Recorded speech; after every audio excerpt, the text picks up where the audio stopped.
Hello and welcome to Personable, a podcast focused on speaking to the world's best, enabling you to become the best you can be. Today I'm honored to be joined by Josh Perry.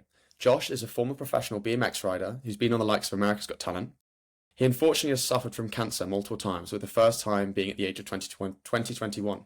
At the age of 21, my bad, and has since survived over 5 brain tumours. He is now a performance coach and speaker. I feel incredibly excited and interested to speak to Josh today. So Josh, I wanted to get started if you could take me on the journey from what it was like growing up to how you got into BMX.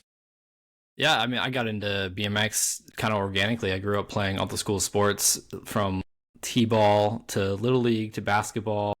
In the late 90s, early 2000s, the X Games came out. I think it was 96, and it started growing in popularity. And started skateboarding and rollerblading, doing rollerblade street hockey style. And then eventually, went into the ramps and saw all that. And then I had a bike. And so when I saw BMX in the X Games and I had a bike, I was like, all right, let me go build some little dirt jumps and put some plywood on a cinder block and jump off that in the curbs, and then brought my bike into the skate park. And, that's kind of how it started. And then really the pinnacle of my interest turned into an obsession. It started in my freshman year of high school, where I didn't make the school basketball team. It made sense. I was starting to get unfocused with basketball and put more time into BMX, and had stopped skateboarding and rollerblading at that time, but my original dream was to go to UNC. I am a Duke fan, so I will say that, but it was to go to UNC because Michael Jordan went there, and I was like obsessed with basketball. And over the years of middle school, BMX has started taking over, but it was really just not making the basketball team for my freshman year of high school. And then I was just, all right, left with BMX. Let's focus on that. And then I just started really taking off. All the people I looked up to just inspired my riding, my style, my trick selection. And I was working, and I went to a technical high school. I was learning the trade of landscaping and running my own business. And so I entered a co-op program my sophomore year, and it allowed me to go to work for 2 weeks, get paid, get credit for my class, and then go to academics for 2 weeks and oscillate back and forth. I used all the money to compete. I was traveling around the country. I started getting into, started out locally and then regionally and then nationally with the BMX competitions. And then one year, I think it was my junior year, I made the top 10 ranked in the country, and they flew us out to compete the day before the pros competed in the same tour that was called the Do Action Sports Tour back in the day. And at the time, this was the largest action sports series of contests, and they had an amateur series, and so I made it into that. They flew us all out to Portland, Oregon to compete, and the winner of the amateur division got to compete the next day in the pros.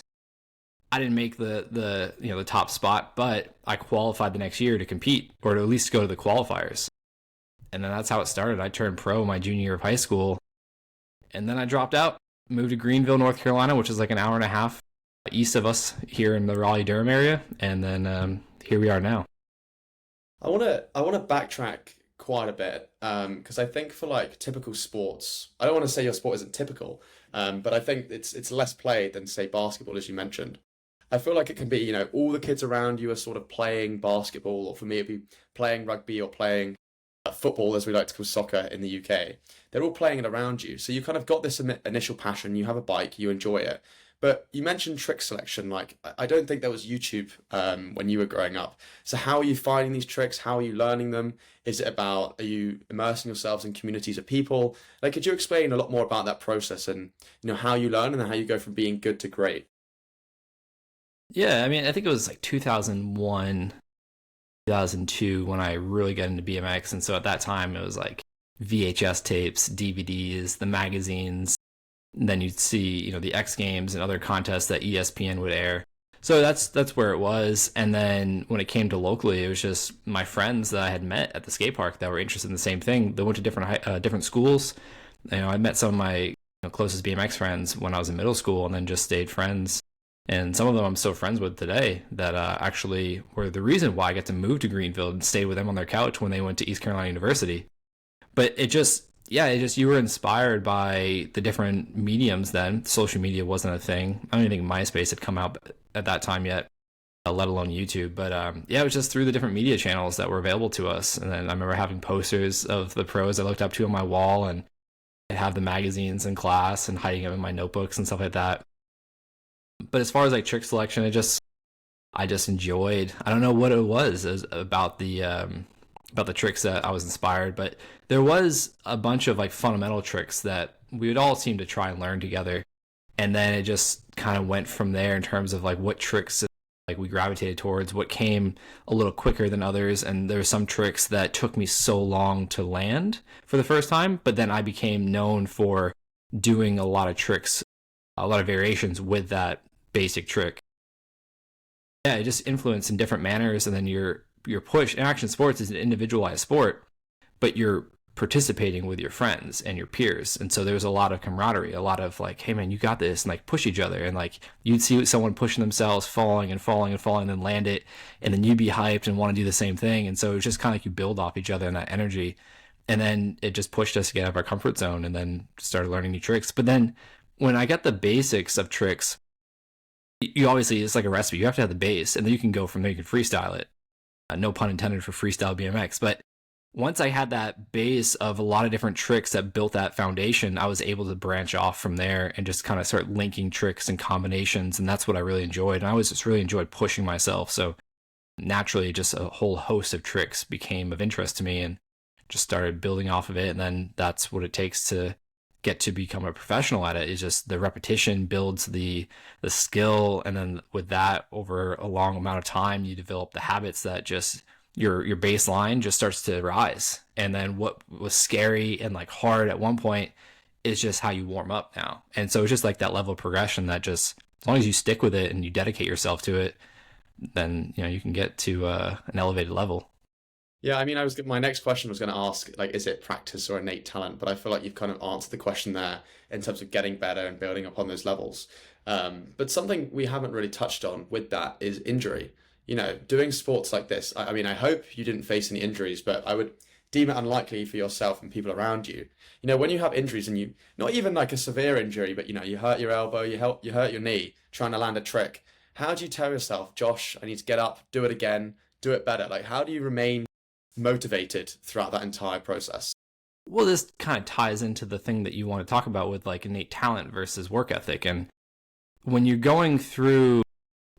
crashing and you're falling, the only thing I recall being on my mind was how determined I was to land that trick, because I wanted to land that trick. I saw it, it looked cool, I wanted to see what that felt like. And so when you're crashing, learning the fundamentals, it's not as severe as when you get into more extreme tricks. You're going higher, the consequences are a lot more severe. But you just build up this tolerance based on the self-talk and the visualization and the determination to do the thing. And that level of wanting to do that thing and experience what it feels like outweighed any amount of pain I ever found myself in. Now, there was definitely times where I was like, I'm done with this. Especially when I got to a professional level. One of the times I remember I hit my head so hard, I got knocked out. They said my heart stopped beating for like 45 seconds, and I woke up in an ambulance throwing up, and I was in so much pain I didn't realize that like part of my hand was broken. I just remember saying, I'm done doing this. This isn't worth it. I'm not going to do it anymore. When I got cleared to ride 2 weeks later from concussion protocol, I was back on the ramps. And so the perception is really a big piece. And I think that actually taught me a lot about life and mindset. And so in any genre of life, any avenue of life, whether it's business, it's school, it's sports, how we perceive things and how we allow our perception of things to take over our mind is really the difference between someone that has talent and someone that's willing to outwork that talent. We hear it all the time with some of the best in the world. Like Tom Brady, for example, he wasn't the best quarterback, but he put the work in, he became the best. And so there's the saying like hard work can outwork talent any day. I grew up with people I admired, friends of mine that I was inspired by that were better than me. And then, certain things in life, they threw them off to where they stopped progressing. I don't know if it was the fear. I could imagine that, but I had something inside of me. There was probably something like a chip on my shoulder to prove myself. And there's a lot of things I'm unpacking in therapy that I'm learning that were fueling me. And it was a good skill. And then now it's kind of seeing the notion like the tools that got me here won't allow me to get me there. So I have to like see the other side of those things and integrate the learnings. But I think that that's the biggest piece is a lot of us, we have natural talents, but how many of those people actually go anywhere with it? And then look at the people that weren't supposed to make it, but they kept working at it. They kept mastering their craft. And sharpening the sword, and then look where they are now. And so I think that that's a big piece in terms of how you deal with pain and suffering. And there's this idea of like, pain's inevitable, suffering's a choice. And I'm like, yeah, suffering is a choice. The people that are willing to suffer the psychological and physical pain because they're so defined by the vision they have in their mind for the thing they're trying to create, experience, or bring to the world, that's what leads people to becoming extraordinary. And I love Tim Grover's quote, interested people watch obsessed people change the world. And I'm not saying I changed the world, but I know I changed my world, my reality, because of that level of obsession. That circumstantial pain wasn't enough to stop me, because in my mind, that thing I wanted to do or I wanted to experience was what fueled me through all of the pain. What was that goal though? You seem to have this like inner desire within you that, very much comes through as you can listen or can see this. But like, what was that goal when you started out as a teenager? You started, BMX then, and then how did that differ to when you achieved the heights of your professional success? The goal was just to land the trick, whatever that trick was that week. That was it. And that's what it started like. And then it developed into, let's see how well I can do at this contest. And then it developed into, I want to win this amateur contest. And then it developed into, what would it be like to be pro? And like, I want that. Then the goal like just kept evolving. And it's interesting because I think back to that question now. I think back then, and it's so, it's always retrospect. It's like, I could see this and that. I could have done this differently. I would have, like, it's a miracle I was able to succeed at this level without knowing all the things I know now. But it's interesting because the goal was, it was set, I wanted to become a professional BMX athlete. That was the goal. I wanted to do the things I saw from my, the people I admired and was inspired by. I want to be in the videos. I want to be in the contests. I want to have sponsors. I want to travel the world and compete and film video projects. But what's interesting is the goal was so, once I created that goal, I just let go of it. And I just became obsessed with doing the thing. I became obsessed with trying to land the trick, trying to progress, going to the events, the whole experience of traveling and qualifying, and then the finals, and then going to that state for that contest, or eventually that country for that contest. It was always, the goal was to progress and push myself. Now, I feel like I would have had more, if I had more direction of specific goals, I may have gotten a little bit further in my career than I did, which is amazing that I got so far and just pure like work ethic and just like progression as the goal. But that's simple as it was. It was just like, I love that thing. I fell in love with it and I became obsessed with doing it, that the goal was just, how much more can I do today? How much better can I become? And then of course, when it came to contests, the goal was to do as well as I can to hopefully win. And I did win some events. But yeah, the goal was always just progress and push myself. You mentioned that sort of like lack of direction. If you could go back and speak to your younger self, what would you say? I would say get really clear on what it is that you value in your life and the opportunity you've sacrificed everything for that you're living right now, and get very clear on how unique that is and how special it is, and create strategic ignorance to anything outside of that. I didn't realize I had a lot of shit distracting me, and a lot of unresolved childhood trauma that was distracting me in terms of wanting to be validated by my peers, wanting to fit in, and a lot of these self-sabotaging things at play.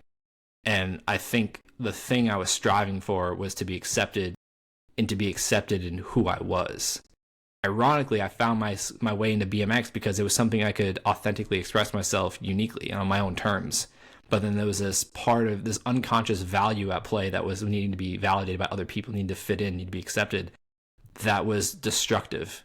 And so it led me to a lot of partying and a lot of doing things I probably know now I shouldn't have been doing, or at least that much. I didn't know how to control it. So at 17 years old, I dropped out of high school. I moved to East Carolina University, Greenville, and I partied, but I didn't go to college. I had this weird lifestyle where I was pretty much being paid to ride my bike and party, and I didn't know enough of boundaries. I didn't know enough about what is enough. Like, there was a lot of nights where I just was getting blackout drunk and sick and throwing up and then hungover ride the next day. I know that wasn't performing well. So those types of things, I would have just told myself, like, dude, you don't need that stuff. Like, you just need to be you, and you're living your dream. But of course, when you're that age, you can't possibly perceive those types of moments to the capacity you can as an adult. What did your family think about all of this? You're choosing to pursue your passion, but at the same time you move away from home. As you mentioned, you were partying. I'm sure they probably didn't know about all of it. But what did your parents think about you doing this dangerous sport and also following your dreams? They were fully supportive. It's crazy to think back, and I've talked to them now as an adult, and I'm like, I'm about to have kids soon, and I'm like, man, like that's such a wild thing to do, but especially at 17. But what's interesting is I told you I went to a technical high school, like a trade school, and I was showing a lot of responsibility. So I was showing a lot of competency. And so with that came confidence from other people to trust in me. And it became, I think, natural that my mom and my dad, they both trusted me. I was staying out of trouble. I had this thing guiding me. And that was the vision I had for my ideal life of becoming a pro athlete. And I used that as a filter of what was best for me at the time. It wasn't until I moved to Greenville and got corrupted, as I say, by the culture there that I started going a little veering off the path. But they just saw me succeeding, paying my own bills, even when I was living at home, and also, surviving off of this thing financially that I was doing that I loved. And so my mom, she's clarified that me succeeding at my dream was fulfilling for her.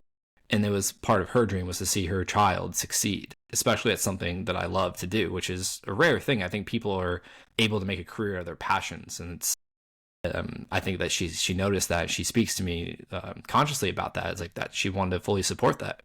The risk part, I mean, she was always at the parks when I was younger, when I couldn't drive, just watching me and saw me go through some injuries and just knew I was okay. And she always said she'd rather me get hurt on my own terms than playing something like football and someone tackles me weird, or I like put my foot out weird and like someone, falls on it. Like that's not cool. But like if I'm pushing myself and I'm learning from my own mistakes, and that was something she supported. And then my dad, he was always like, yeah, like, up until I was like 25 or so, he's like, yeah, you just, keep working on your backup plan. I didn't have a backup plan. I had plan A and that was it. And then it came to a point where it was like 26 or so, like mid 20s, late 20s, where he stopped saying something about a backup plan. He's like, I feel like you always sort things out. You're doing well. Just keep doing what you're doing. And so I created this level of trust with my parents because I created a level of competency that they could see, and I was demonstrating that. And I think that that was a unique experience I had at that age where they trusted me to do that. And of course, they didn't know about the partying and all that, but they do now. But yeah, very open about that. I'm like, I probably should have been doing that, but it put me where I am today, so I don't have regrets. It's the first time they're going to hear about that. Oh, that's where you were all this time, Josh. You mentioned this big need for validation. I don't want to go through all the stuff you may or may not talk about in therapy and whatnot in terms of validation, but I feel like a lot of people have that because a lot of people need validation, but it's about what you do with it. But I feel like you used it in a good way, doing something productive for the world and for your career and for your life. But how did you balance that need for validation, as you call it, with all of like the nerves and the need to perform and the need to land this trick in front of a crowd? How did you balance the two and still perform and still become this amazing athlete with both conflicting things in your mind at the same time?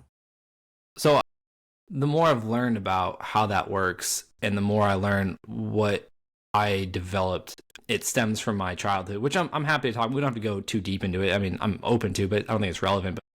Long story short, growing up with an abusive stepfather, like physically, mentally, and emotionally, there was a lot of things I had to learn to regulate myself. And it's part of the framework I'm learning from different specialists in the ADHD world of like kind of how ADHD is like a way of like it's like a freeze response to the trauma. It's like it's the thought of fighting back or fleeing at that age. It's too threatening. So like you kind of disassociate and check out and like distract yourself. So what I'm learning and I'm unpacking now and trying to see the positive and how I can integrate it differently today is how a lot of those coping mechanisms from a young age of being in such traumatic, painful situations where I didn't have any choice to run away or fight back, it allowed me to be in like almost like a functional freeze state where I was able to just kind of distract myself from what was going on and just focus on doing the thing. So how that shows up as a problem today, when I have a stressful stimulation today, whether it be shame or fear or anger, my go-to is problem solving or learning more.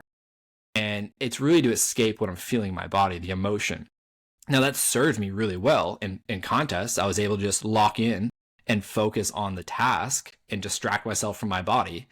And then, getting into where I am today with my career in a whole different world of coaching, consulting, and speaking. But at the same time, now I'm learning at best, that's holding me back from where I want to go. At worst, it's pulling me back further.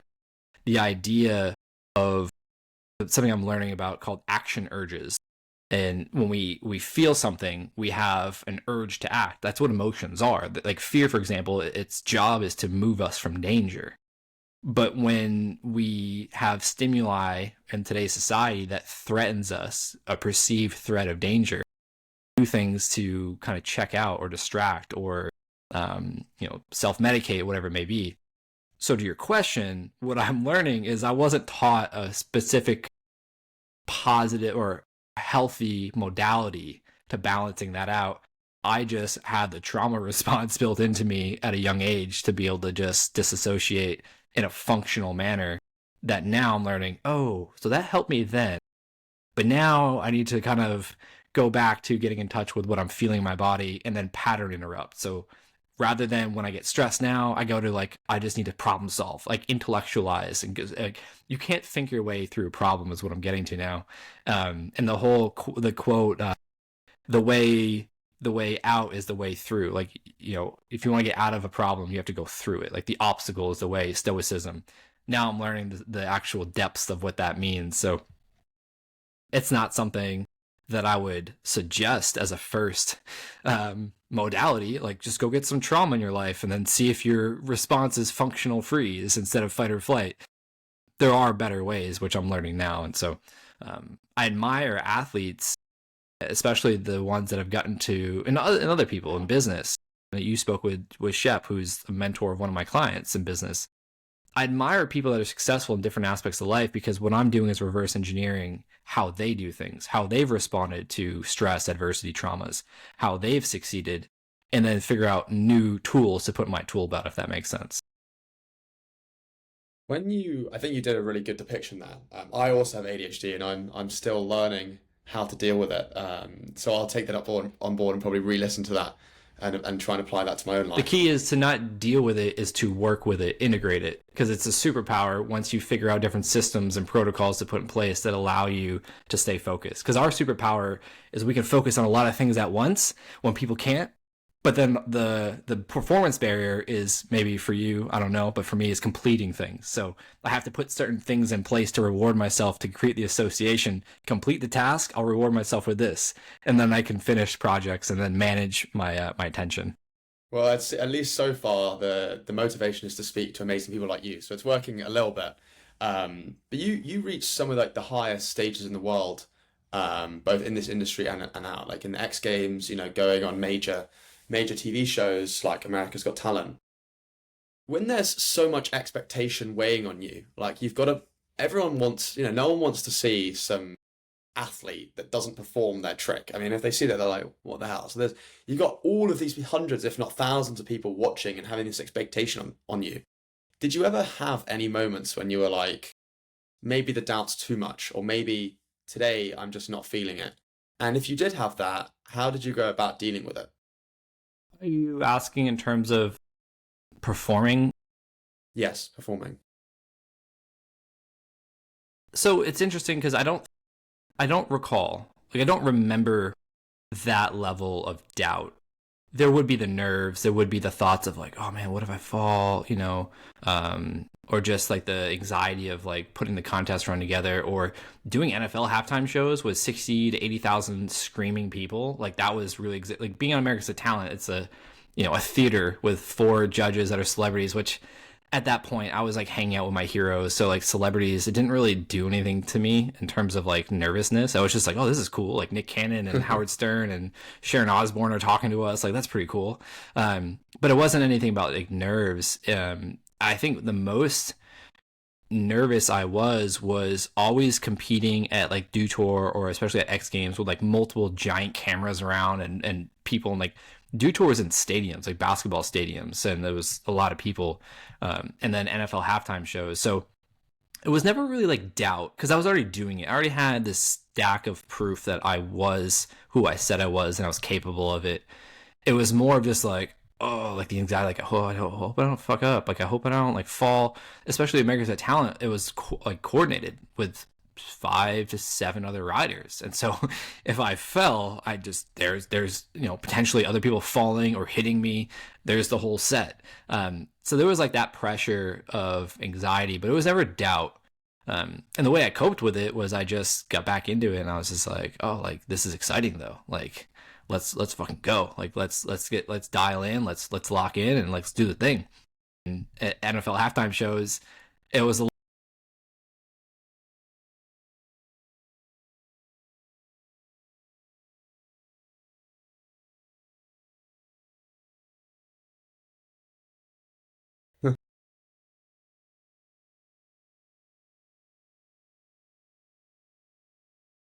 But yeah, I think to answer your question straightforward, I think there wasn't much of doubt because I was already doing it. It was more just the anxiety of like the what ifs. What if I mess up, or what if I don't do well? Those types of things. But then I just block it out and just get back to like, what am I here for? I think that was a big superpower I had at the time, was ignoring what I was feeling and just, what am I here to do? Let's focus on that. I think if we just had your journey and, it was just being a professional athlete and reaching the heights you did, in terms of purely landing a trick, I mean, this can be compared to a lot of sports like ski jumping or snowboarding, or trying any sport in which you're repeatedly trying to do something, failing, actually hurting yourself, and then trying and trying and trying again. I think your journey would be inspirational in and of itself. But you sadly went through your own cancer journey. I've had experiences. My mum passed away from cancer. My best friend died of a brain tumor, so I can relate to the sort of, not having had it, but having seen people go through the process. I was wondering if you would be comfortable sharing a bit about like when you found out you had it for the first time, and then how you went about recovering from it, not just once, but multiple times. Yeah, so the first time was April 2010. 16th of April was the surgery at Duke, which is when I became a Duke fan. Before that, it was late March, early April, where I fell, hit my head training, got a concussion. The concussion required an MRI. The interesting thing about this is about a year or so, I was complaining of headaches, migraines. It developed into vision problems certain days, nausea, vomiting. Sometimes my friends would have to drive me to the urgent care, ER. And I'd always ask for a scan. I didn't know the difference. MRI, X-ray, CT scan. Didn't know the difference back then. And I remember telling them, I was like, yeah, I had migraines a lot when I was younger. And I thought I just grew out of them and maybe they're back. But this was different because my vision was starting to be impaired. To some days, I was just like doubled vision, blurry vision. You wake up sometimes in the morning, you have to rub your eye. It's like how I describe, like kind of foggy, and then like it clears up. Yeah. It'd be like that all day sometimes. And so some days I was like, purely riding off of muscle memory. And I even was going into the eye doctors because they were like, oh, maybe go get your eyes checked. And they're like, no, your vision's fine. And so I'm like, what's going on? And they'd always throw pain pills at me. Here's whatever it was that day. They tell me, well, at the time I was 20 to 21, depending on the time of the year. So they're like, you're young, you're healthy, blood work doesn't show anything abnormal. You're a professional athlete, you're in shape. You just have headaches. It's quite normal today. Here's some pain meds. Come back if you need more. And so fast forwarding to early 2010, where I hit my head and got a concussion, had to get an MRI. And then that's when they accidentally found a massive brain tumor. It was on the left side of my brain. And it was 6 or 8 centimeters long, 4 centimeters wide, and 4 centimeters deep into my brain. And it created a lot of clarity around why I was suffering so much. And so I like to say I didn't have a pain pill deficiency. I actually had a brain tumor. And if I didn't hit my head, I'd be dead today. So my surgeon, Dr. Alden Friedman at Duke, he mentioned, he's like, yeah, another month or two, you might have not woken up with how large this is. And it's probably been there for a year and a half or so. So that was the first diagnosis. And what I remember, because I was by myself, I drove myself that day to go get the MRI results because I was just thinking, oh, it's just standard protocol, MRI, follow-up, worst case scenario, they're going to tell me, 2 more weeks so you can ride. It had already been like 2 days. And I didn't think that it was going to get worse than that. And I was by myself because it was just, my parents up in Massachusetts and I'm still in North Carolina. And that's when they told me. And the way it happened, though, was so weird because the doctor came in after I was waiting and he asked me how I was doing. I was like, man, I'm feeling a little sore, but, I'm just kind of antsy to get back riding. And so he left, he came back at the results, and he said that, he's like, well, we got your scan, but there's something abnormal about it. And I remember laughing and being like, well, I know, like, it's weird, but, like, I fall asleep in MRIs, and, like, when I'm falling asleep, I tend to, like, twitch sometimes. And so I know if, like, you get an MRI, you move, it's, like, not a clear image, so do we have to do it again? And he's like, no, the image was clear. And I was like, all right, so what's going on? And he's like, well, there's something in your brain that shouldn't be there. And I remember just being naive and laughing and be like, well, I can't possibly put something in my brain. What are you trying to say? And that's when everything changed and his demeanor changed. He said, well, at this time, we don't know if it's benign or cancerous, but looks like you have a brain tumor. And he went on to tell me, he's like, well, we don't know if you'll ever ride your bike again, and recovery from surgery is going to be pretty intensive, but we do know that you need to have surgery immediately if you want to stay alive. Same day? No, so the surgery ended up getting scheduled in like a week or so.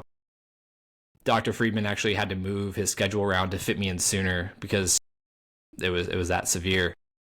But when this doctor told me the news, what happened was all I registered was cancer, never going to ride your bike again, you may die. And even though at the time they weren't sure if it's benign or cancerous, I just heard those 3 key words, and then it's the one of 2 times I remember in my life like shutting down and then just feeling like a total out-of-body experience. And it was just the information was just so severe I couldn't register it.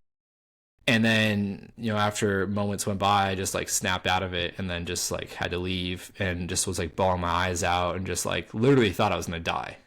That's all that registered with me, was just this immense amount of fear of dying. And then I remember just sitting in the car and just like trying to get myself together. And like the first thing I thought was I got to call my mom. I got to tell her. She answered and I just couldn't speak.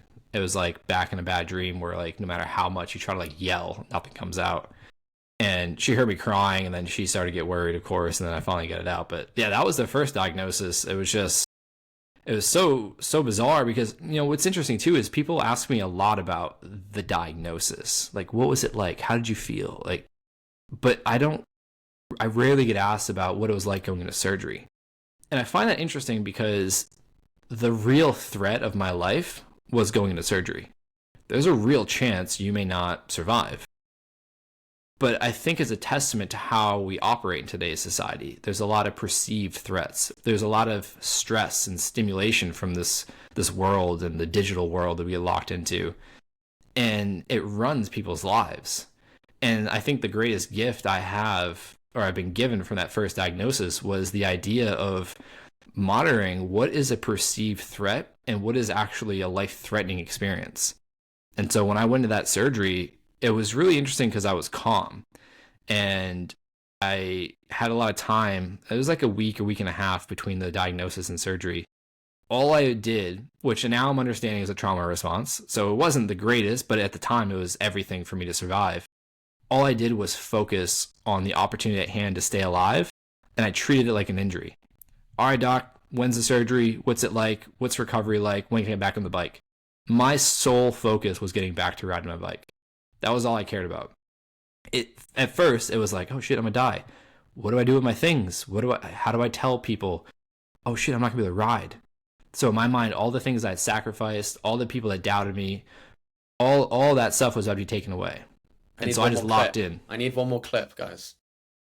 Like on your bike, you need one more clip before. Yeah, that's all I did. I just focused on it. And thankfully I had videos of myself riding. So I was able to see myself doing the thing, and like, that was it. That's what I think really allowed me to survive that to the level I got back riding. And I had another 10 years of a career after that with multiple diagnoses after that, other injuries and surgeries for other injuries, and a whole bunch of other stuff happened as well, which we can talk about. But that was the one moment, the pivotal moment, that if I had just not had that strategy, I don't know if I'd be here talking with you today, let alone would have had like another 10 years in that career.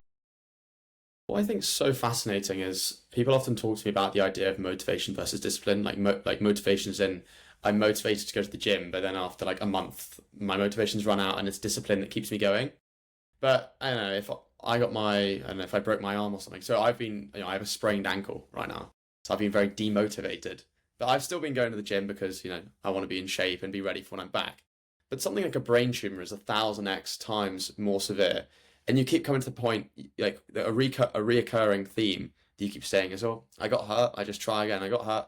I try again." But I don't think all of us mere mortals like myself have got so much motivation to keep trying and keep going and keep going and keep going when you get to lows like that.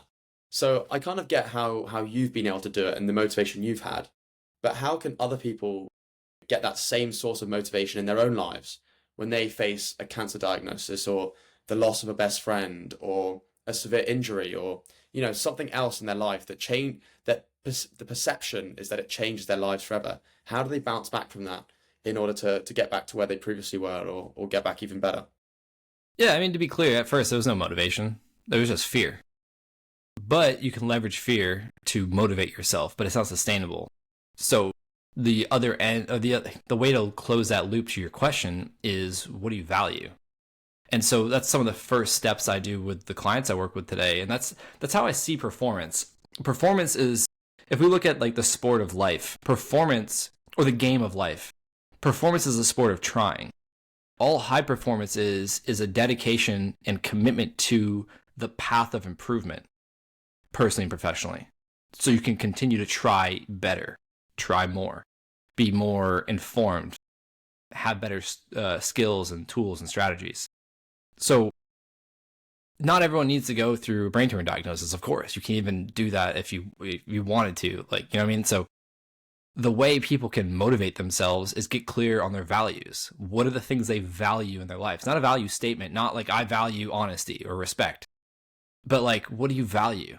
At the time, my top value was BMX.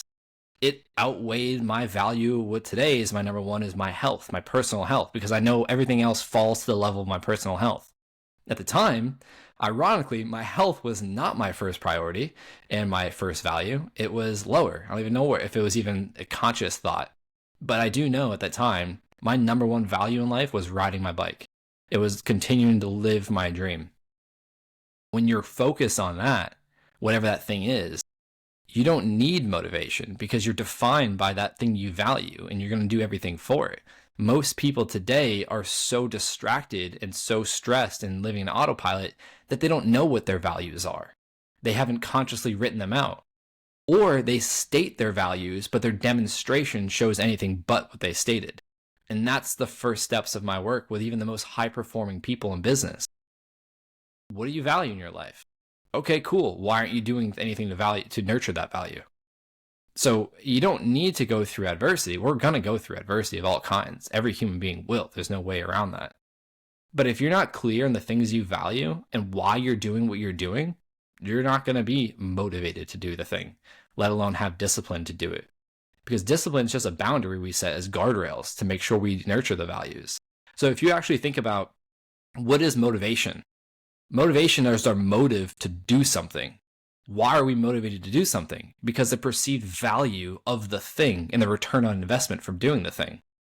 If we're not clear on that, of course we're going to say we're not motivated. So what my job is as a coach and consultant with high performance is to create tension around the problem people are experiencing and what happens if they don't do anything about it. Because until we become clear on what's going on and what we value and the disconnect there, we have no shot. You can go to any David Goggins speech or Tony Robbins event, and people do. They go back and again, and actually David Goggins calls them out on it, which is interesting because most motivational speakers that sell tickets don't do that. It's not good for business. But his brand is about action, and I really admire that. And so if you're not clear on the things you value, then you're not going to have a chance. And so when you also create that tension and you create the identification of the incongruence of your action, then you can value stack. And what I mean by that is if someone says, oh, my health is a value to mine or a value to me. And I go, okay, well, why aren't you demonstrating that? Oh, I don't know. Because, my business is my business is important. That's all right. Cool. Well, we can work with that. how would taking care of your health improve your business? So if you're not sleeping more than 5 hours a night, we know no one's gonna, escape that. We're also starting to see the effects of Alzheimer's, research coming out showing with lack of sleep and resistance training and all these things. So we'll just start with sleep. How much better would you be performing if you start sleeping? Because what are the things that come from sleep? Better insulin sensitivity, better metabolic responses, better emotional regulation, better X, Y, and Z. How is that going to improve your focus, your energy, your productivity? All of those things help your business. And then we'll talk about resistance training. How is pushing yourself physically going to allow you to better adapt to challenges in your business that are out of your control? Resistance training is creating your own opportunity of adversity to overcome, your own challenge to overcome. You do that psychologically, things in business are a piece of cake. You're better able to regulate your emotions and your focus. So we just continue to stack the value to things that are being demonstrated by understanding what we're not doing. So I hope that makes sense. I know that's a lot, but the idea is to get clear on what you value and the thing that you know you should be doing, even if it's not a value of yours. How would putting even 10% more effort into that thing improve the number 1, 2, and 3 values of your life? Most people don't want to do things that take care of ourselves. I don't want to go to the gym. I've trained myself to believe I want to go to the gym because of the benefits I get outside of, in other areas of my life, like golf, another one of my values, my relationship with my wife and my business. But if I had a choice, I'd go golf instead. But I go to the gym because I know resistance training is important for skeletal muscle mass, which is important for metabolic health, which is important for mental, emotional, and physical performance. So it's simple. But most people don't have anyone pushing them to do that. I had a brain tumor diagnosis in the life of mine being threatened to realize, oh shit, my life's important. My health's important. And that's what put me on this path today. If it wasn't for that brain tumor diagnosis, I don't know if I would have found the level of passion and obsession I have for the work I do today. But it all started on self. I needed to survive. Now I get to help other people, not have to feel like they have to survive. Most of them already feel like they're trying to survive, but it's all self-created, which is fun and cool because they can change it. It's just getting them to see that, hey, you did this and you have the resources to undo it. But we have to get clear on these things, and it starts with understanding our value system. I think you set that all out very well. I think for anyone listening, and also for myself, I think there's a lot I can take away from that in order to take steps towards things that I want to achieve in my own life. But I still feel like there's a strong emphasis on the theoretical. Like, I have my values, I know what I want to be, I know what I want to look like, I know what goals I want to have. But actually doing it, unless I have a coach or a mentor or a good support system, it can be very hard for people to be self-motivated. So what advice would you have for people without that support system, without that coach, without the previous self-motivation, so that they can go about using their values in theory and actually putting them into practice? The only one thing I can share at that point is if someone's not willing to improve their life, one, there's nothing I can do. There's nothing I can help with. If they don't have that innate, just like, I want to improve, what do I do? Like that idea of like guidance, like I need guidance, like help me. But if they're like, oh, I don't know, like I just feel like I'm just missing something. It's like, all right, well, have you written out the things you're unhappy with in your life? Have you written out your problems? Have you spoken them out and listened back to yourself? Because then you can take that and you can ask yourself, okay, well, what's next? If I don't change, we'll just take, being overweight, because that's simple, Ozempic's running rampant, like all this shit. Like, okay, so you're overweight. You are unhappy about it because one, you know that there's disease in your future, if not already. You're not feeling confident. You're insecure in your body, and maybe you feel lonely, maybe you feel isolated, maybe you're not speaking up in the boardroom or at the office because of this and that. Like all these things. You're fatigued. You're sleeping poorly. Like you feel like your knees in pain. All these things. Okay, what happens if nothing changes? What happens in a year? What happens if things keep getting worse? Most people don't have that conversation. It's creating the necessity. Yeah, it's creating the tension with yourself. It's creating that pain. Pain is a great motivator. Pain will get us to move. Fear will too. But it's not good enough. It's enough to get started. But then that's where the value and the purpose and all those things come to conversation, because those are sustainable. Discipline, all that. But if you're not doing the thing, you have to get your ass moving. The best way to do that is fear.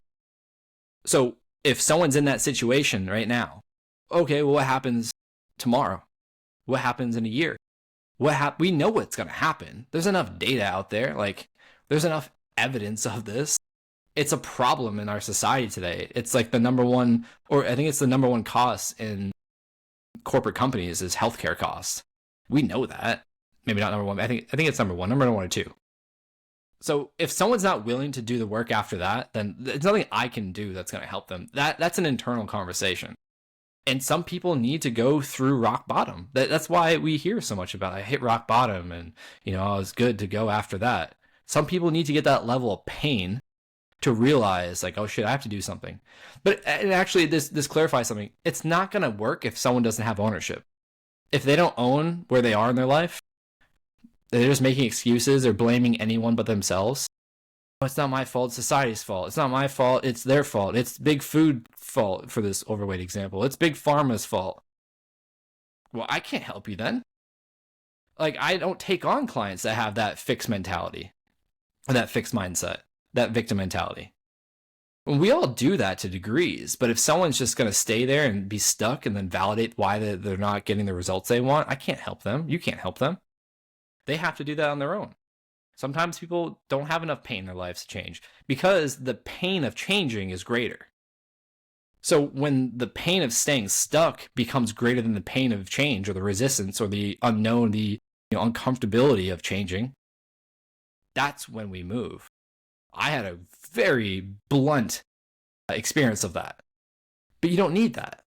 You just had a conversation with yourself and be real with yourself and ask yourself, is this a standard you want for the rest of your life? If that is, then I don't care. That's not on me, that's on you. Yeah, I think it's also like being like propagated, like made more real in my generation with the rise of social media, in which both a lot of the kids these days can see their dreams and see their idols being incredibly fit or being incredibly rich, whatever. And a lot of people know that social media is fake. And so it makes them think that these things are unattainable in their own lives. And they see other people that have achieved their dream, name X. And so they feel like they don't have to have it. And by seeing and living through someone else, it furthers that they don't need it. And then I think the other like trend that I've seen is the decrease in like communities. You used to have communities around churches, communities around schools, communities around neighborhoods. And, you'd have your parents and your grandparents and your great-grandparents would likely all probably be from the same area. And so you see someone else that started to train or go and run or get in the shape, you'd probably become friends with them and they'd be like, no, got to start running, blah, blah, blah. Whereas I feel like a lot of kids these days are spending an increasing amount of time on their phones, in their room, by themselves, not socializing. And so it really does not help with this problem when we need people to get fitter, when we need people to decrease their screen time, when we need people to actually just interact in the world. And so I think that was a very interesting take on all of that. Yeah, I mean, community is everything, right? I mean, we're not isolated creatures. So if you feel lonely, that's going to be a problem. And the other thing, too, is you think about shared values. Like, that's what communities are built on. We value this similar things. We value more things than not. And so when you find people by doing things you enjoy and therefore you value, you find people that are similar to you and that are going to support you and encourage you. But today's society, I mean, you're right. I mean, my wife's parents are in Florida. They're actually looking to move up here. It also helped when we told them we want to have a baby soon. So that's helpful. That motivates them. But my family, now. It's a necessity. Yeah, exactly. But my family is spread between Massachusetts, South Carolina, Florida, and California. It's just, I don't know, I guess, yeah, different day and age where people are just pursuing things outside of their communities. And I wouldn't be able to succeed if I stayed in my community. It didn't facilitate that. I spent a lot of my childhood leaving, even with my parents, to go do the thing I enjoyed doing in other states because it wasn't, popular where I lived. But that is a thing, when we feel like we're alone, then we have even more pressure and more lack of drive or motivation. But that's the thing too. You have to go find your people. You find your people by doing the things you enjoy because they're likely doing the things they enjoy. And if you value those things, you'll build a relationship. Doesn't mean it's easy. I think we've just touched on that point about the erosion of physical communities. I mean, you even just mentioned that with your family being apart. But something I'm taking a bet on with this podcast and looks like you are, is with the idea of building communities online through social media. I was wondering if you could talk to me about the point at which you first realized that social media could be an asset to further your business and to build community, and how it now how it now like connects into your like business model moving forward, and ways that you think about building community and bringing people together to share that your message. It started when I was younger. Like I mentioned, the VHS tapes, the DVDs, the magazines, the posters. I was learning from virtual mentors. That's how I looked at it. I saw someone doing the thing that I wanted to do. I admired them. I thought, how can I be like them? Now we have podcasts. Now we have social media. We could follow people's journey to the extent that they share what they want to share, which is another barrier to work through. It's like a facade. It's like a highlight reel. So I try to share, as much as I can of the good, the bad, and all in between. But just learning about, or like realizing that concept was what helped me succeed. And then when social media became more popular, it was around 2010, I started to, when I went through the diagnosis and started in the BMX media, sharing my journey. I got great feedback. People were encouraged by me. They were, motivated again to go do the thing because of what I went through and how I got back to the bike. And then I started to notice that the more I shared, the more people appreciated it and then started to follow me. And then sponsors were like, hey, in 2012 and 13 when Instagram came out, sponsors were like, hey, we need you to post, what you're doing and tag the brand so we can, promote each other and this and that. So it just became a natural evolution of business. And then when I transferred, or I changed lanes from BMX to speaking, consulting and coaching, I was like, all right, well, I already know how this works. I just got to keep building my personal brand, talking about the things I believe, educating people, sharing stories, and more importantly, building relationships and building a community of people that believe what I believe. So what I stand for at the end of the day is self-empowerment. And anyone that's known me for a little while can gather that, especially people that have been following me and consuming my content. It's always fueled by the intent of helping someone move into action to better their lives. And it starts with bettering themselves. So I love social media. I also think that, like what Gary Vee says, like you can find what you're looking for. A lot of people want to, complain and blame social media for their problems in their lives. Same way there's this whole movement of like people in the nutrition field being like, oh, seed oils are the problem. And it's like, you're like 8-year-old is at 150 pounds because of seed oils. Like there's other things going on. People's problems aren't because of social media. It's because of the lack of boundaries they have, or parenting. It's the lack of boundaries the parents have with their kids, or whatever it may be. It's not the thing. It's the relationship with the thing, which is another concept I've had to learn the hard way. And now I get to help my clients with. The things we say are the problem aren't the problem. It's our relationship with the thing. How we perceive that thing and what value it's giving to us. So this idea of a payoff, a lot of us think that like, getting paid off, like it's like we're acquiring more, it's beneficial. But to the organism that is the human being, a payoff could be, I'm going to scroll on social media so I can distract myself from the stress I'm feeling in my life. So the payoff is you don't have to deal with the stress. Now, what's the cost? The stress is still there. Now maybe it's more. So when people blame social media, I'm just like, well, one, let's audit who you're following. And if you're following things that are making you feel any kind of way you don't want to feel, well, then stop following those accounts. And also the beauty of today's social media is you can find people that you want to be like. You can find people that you want to connect with. You can find people that believe what you believe.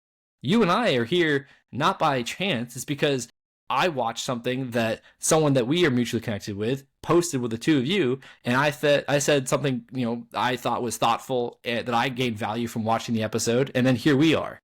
That didn't happen on accident. The same way you don't get overweight on accident, or you get jacked on accident, vice versa. You have to be intentional. I was putting up my muscles at home. Yeah. I'm going to enlarge it on the actual podcast so everyone else can see my massive, massive arms. They say it adds 10 pounds. The camera adds 10 pounds, so 10 pounds of muscle, I guess, for you. Yeah, it depends if it... Oh, okay, chill out. It depends. Yeah, it's adding a lot of muscle on the camera, okay. With, like, your social media growth, I mean, I still think everyone keeps talking about, like, this idea of, like, oversaturation and blah, blah, blah, blah. But I see, like, you continuing on this trend and building a large followership over time as people connect to you and your message. And you currently work a lot of the time like one-on-one with people.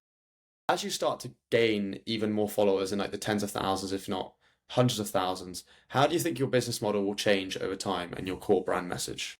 I love that question because I'm like in the middle of that. So there's a couple things. One, so our mutual connection, Shep, he, like I said, is mentoring a client of mine in their company. I'm actually the performance coach for, where the team has access to schedule sessions with me based on my availability. So that's one way, but that's also only as scalable as my time and energy. So what I'm also working on is a project with two other friends, again, that I met through LinkedIn. And we met for the first time in person back in June after knowing each other for almost a year.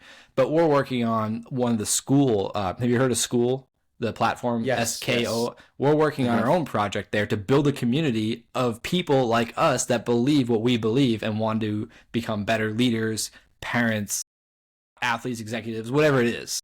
So we're doing that. And what I'm also thinking is how I can scale my business is, again, I've talked about speaking. So I haven't put much focus into speaking as of lately. When the opportunity comes, I say yes.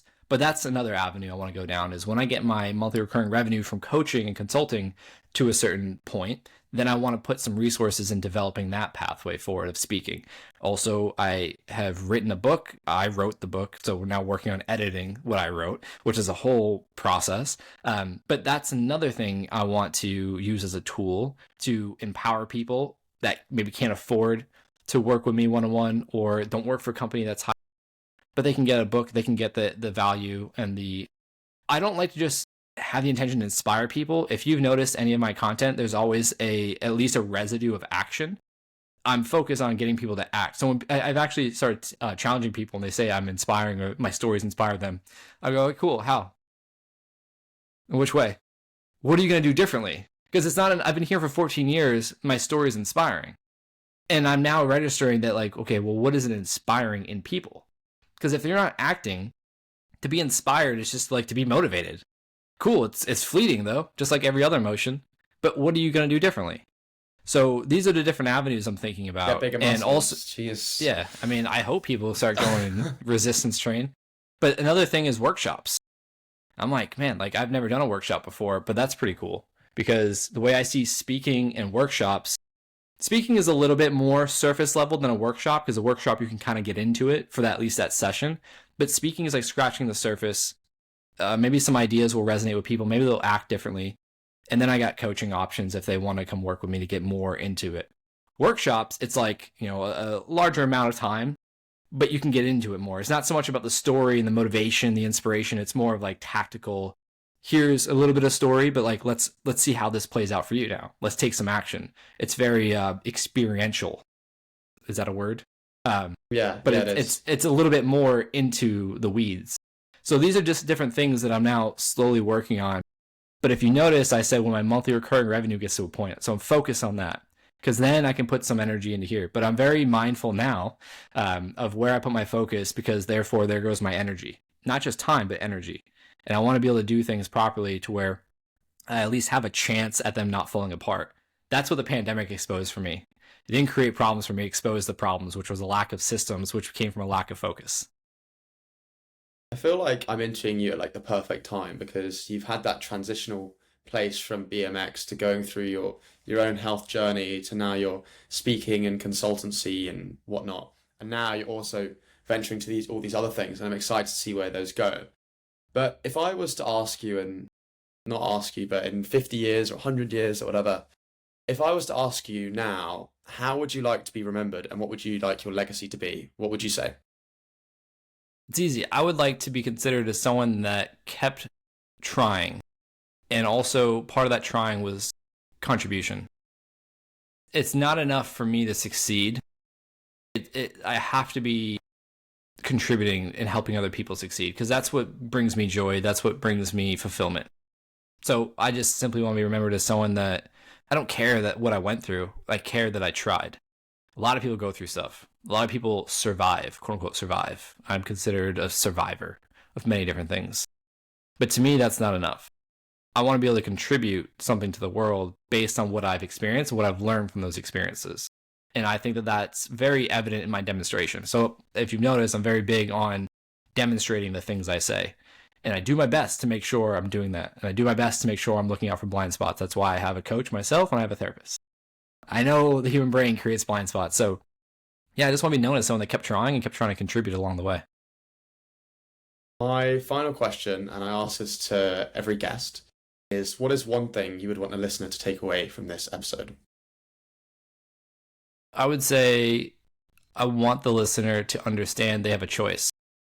You can choose to let your circumstances define you, or you can choose to be defined by the vision you have for your ideal life. There's no guarantee in that, but there's a higher probability you'll reach that ideal life if you try. It's really easy to let our circumstances dictate our personal reality, which then becomes our reality. But if you focus on the fact that you have a choice, that can take you further. Well, thank you very much, Josh. I feel like I've learned a lot about you and your journey, and I feel like it's been an incredibly impactful hour, not only probably for you, but 100% for me. And I feel like there's a lot of lessons that I'll be able to take that into my own life. I don't just feel inspired, I feel inspired to action. What was my answer? My answer was getting you on the podcast. I mean, that's some form of action. But maybe after seeing my tiny little muscles on the screen, I'm going to have to start going to the gym. So I'll probably go to the gym after this. But no, I really, really appreciate you coming on. And I think there's a lot of value that listeners will be able to take away from this episode. So thank you very much for your time. Yeah. Thanks for having me as well. I mean, this was awesome. It's crazy that an hour has already gone by, but that's the beauty of time. It's a mental construct. When you're in the flow doing things you enjoy, it doesn't matter. But I appreciate it, man. I know, listening to you and Shep talk was really impactful for me. And so impactful, I think I wrote 1 or 2 posts on LinkedIn about just 2 different takeaways I had from it. So, I'm honored and I'm grateful to have this time with you and to be connected. And anything I can do to help in the future, just let me know. But yeah, man, I appreciate your time and your energy.